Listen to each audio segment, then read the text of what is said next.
Good afternoon, everyone, and welcome to another episode of Redline First Impressions.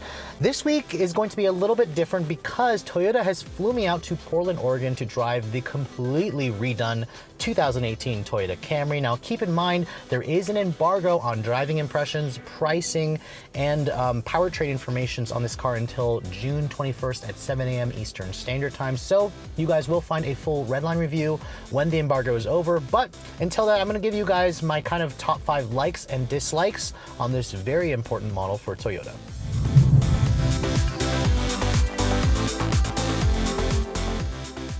Starting off with the top 5 things that I like about the 2018 Toyota Camry. And number 5 is going to go to the standout exterior design, especially on the SE and XSE trim. You can see this particular one is the same one that was on the auto showroom floor in Detroit back in January with the white exterior, the black roof, and the gorgeous red leather. It's just a very standout design and something the Camry has never had before in the past.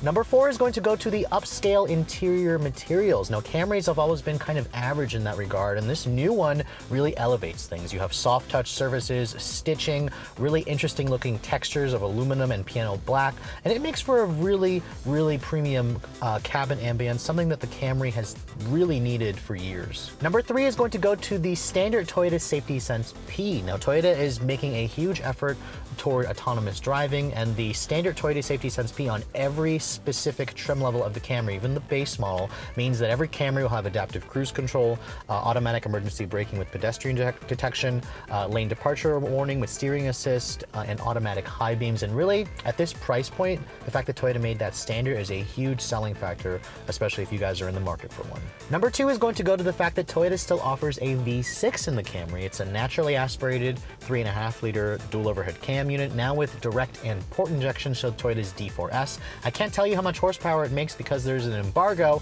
but I can tell you that it does make the Camry one of the most powerful in the class. And the fact that Toyota still offers a V6 is a huge selling factor, especially when you don't like the Turbo 4s that some of the competitors offer. Finally, my number 1 favorite feature about the 2018 Toyota Camry is the fact that this car finally feels new and modern.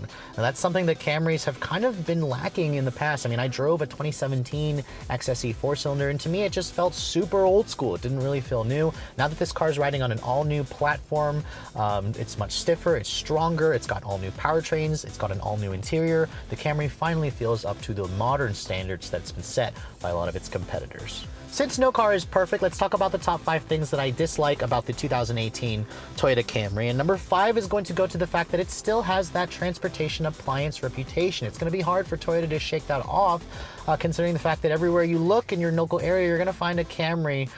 Even a Camry with dented bumpers, probably. That's definitely a butt of all jokes with Camrys. But this all-new version is really trying hard to kind of shed that stodgy, boring appliance image. But you're going to have to deal with that if you decide to buy one. Number 4 is going to go to the lack of available memory seats and ventilated front seats. Now, I was really surprised because this is the top-of-the-line XSE that I'm sitting in, but Toyota just doesn't offer a memory driver seat or ventilated seats. I imagine they're saving that feature for Avalon when the new one comes out.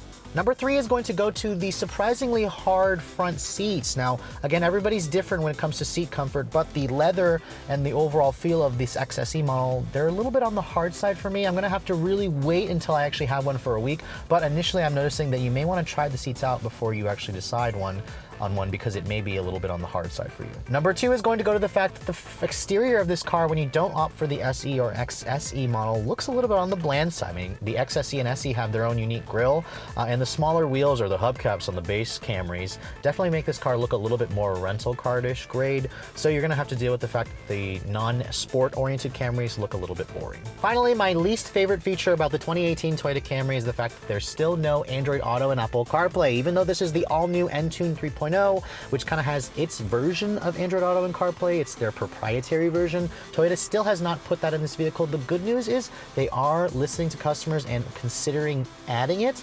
And Entune 3.0 is going to make it so when they do implement Apple CarPlay and Android Auto, you can kind of just update it from the dealer and, you know, graft it onto your existing system that doesn't have it. That does it for my Redline top 5 on this 2018 Toyota Camry. Keep in mind, I will be doing a full Redline review on this vehicle. Just keep a lookout when the embargo lifts on June 21st. But until then, if you're looking to see the latest cars I'm testing, make sure you follow me on Instagram at Redline_reviews. Like us on Facebook. If you haven't done so, please subscribe to the Redline Reviews YouTube channel for all the latest reviews. Thanks so much for watching, guys. I'll catch you all in the next video.